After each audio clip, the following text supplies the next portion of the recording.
Kalau kita kan tahajud, mereka doa malam.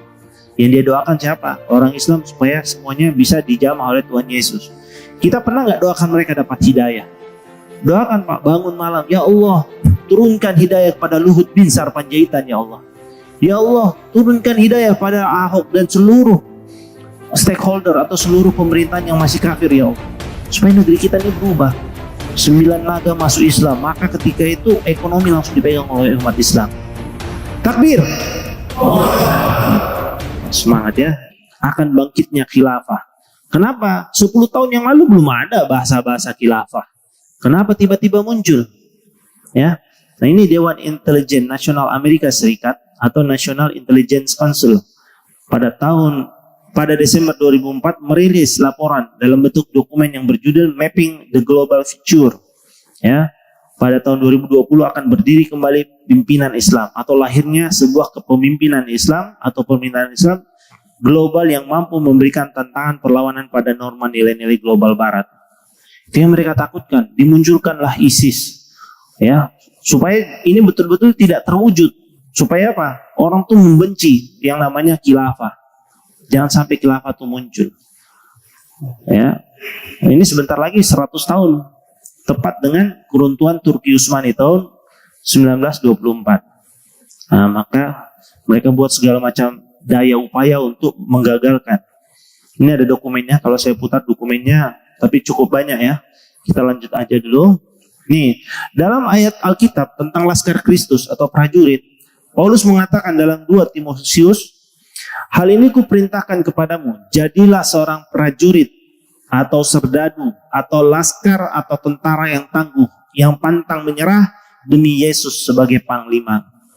Jadi ini kalimat perintah bahwa mereka tuh punya namanya Laskar Kristus.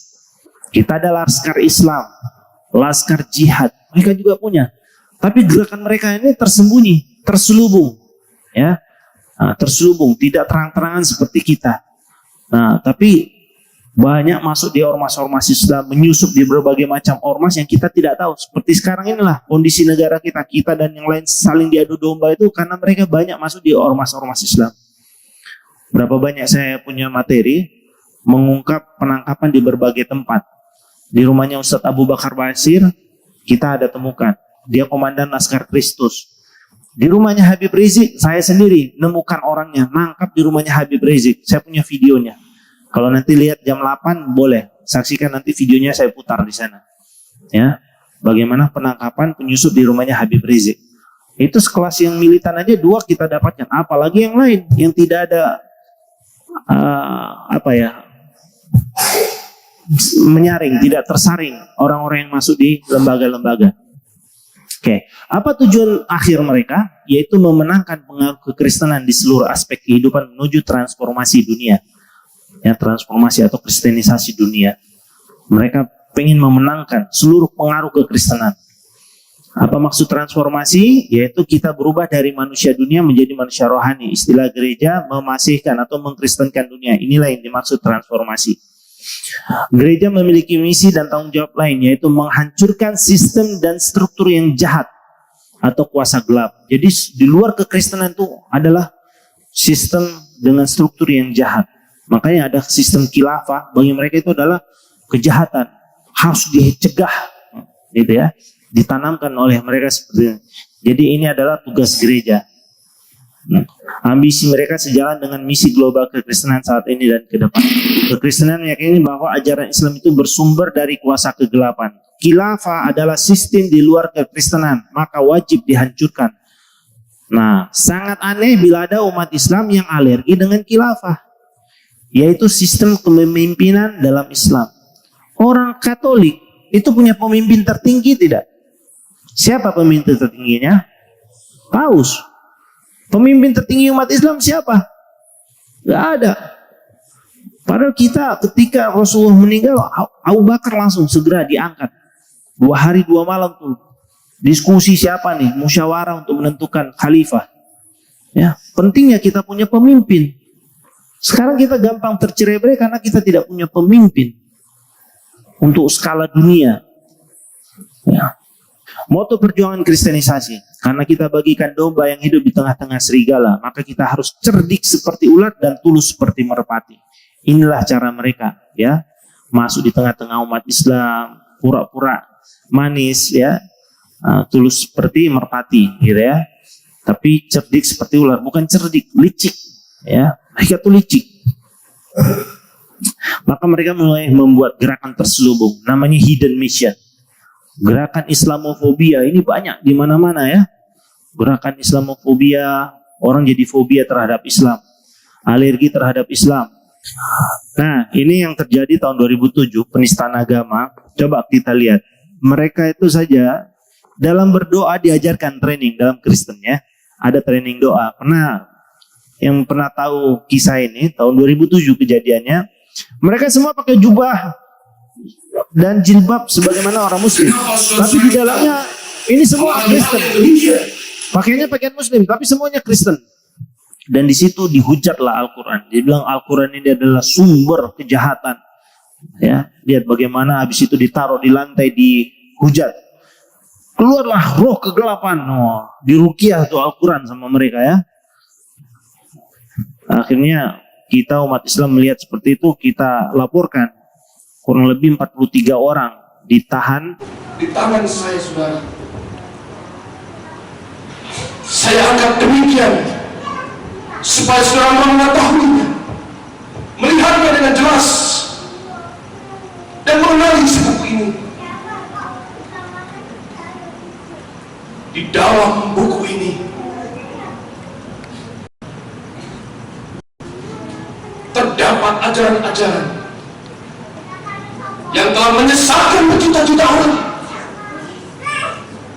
Melalui ajaran dalam buku ini, membawa mereka dan menuntun mereka menuju neraka. Sondang-sondang bangkit berdiri, ulurkan tanganmu, arahkan pandangan hatimu kepada mereka yang masih jauh. Tapi pada kesempatan ini, tunjuk, ulurkan tanganmu pada benda ini, benda yang mengibatkan penyesatan begitu banyak orang, yang mengibatkan radikalisme yang demikian rupa, yang menyebabkan pemberontakan, kebencian diajarkan. Malam hari ini kita melakukan sesuatu yang besar. Kita akan melakukan sesuatu yang radikal, saudara. Dan dengan berbalas kasihan Allah, mari kita bersama-sama berdoa. Kita mau usir, kita mau tangkis esensi ajaran roh yang melekat dalam buku ini. Dan kita mau katakan di dalam nama Tuhan Yesus.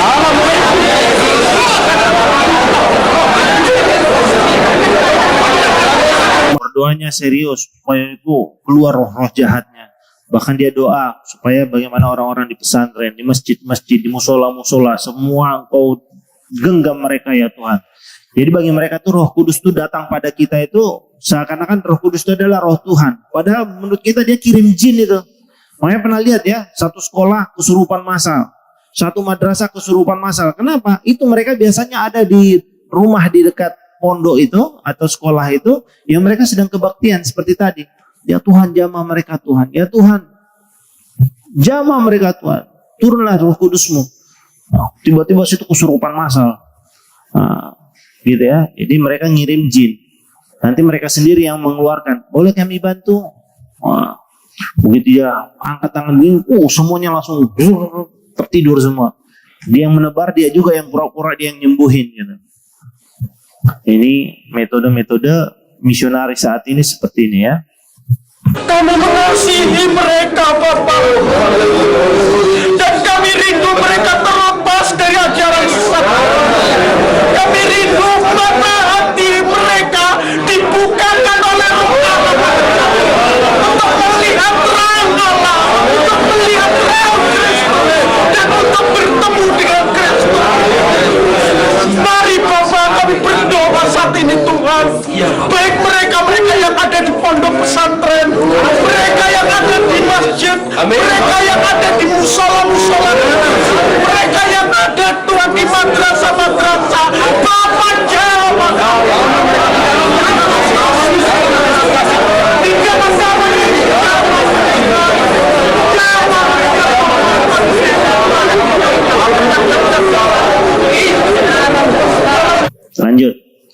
sebagaimana sabda Nabi. Nah, ini yang mereka gunakan ya. Doa adalah senjatanya seorang mukmin dan tiang pilar agama serta cahaya langit dan bumi. Hadis Abu Ya'la. Doa juga merupakan otak atau inti ibadah. Rasulullah bersabda doa itu adalah otaknya ibadah. Hadis Abu Daud. Ya, mengulang doa itu seperti mengayuh sepeda. Suatu saat pasti sampai. Nah, kita senjatanya kaum muslimin adalah doa. Mereka juga akhirnya ikut-ikut. Ayo kita perbanyak doa. Siang malam mereka ada doa malam ya. Kalau kita kan tahajud, mereka doa malam. Yang dia doakan siapa? Orang Islam supaya semuanya bisa dijamah oleh Tuhan Yesus. Kita pernah nggak doakan mereka dapat hidayah? Doakan Pak, bangun malam. Ya Allah, turunkan hidayah kepada Luhut bin Sarpanjaitan ya Allah. Ya Allah, turunkan hidayah pada Ahok dan seluruh stakeholder atau seluruh pemerintahan yang masih kafir ya Allah. Supaya negeri kita ini berubah. 9 naga masuk Islam. Maka ketika itu ekonomi langsung dipegang oleh umat Islam. Takbir. Semangat ya.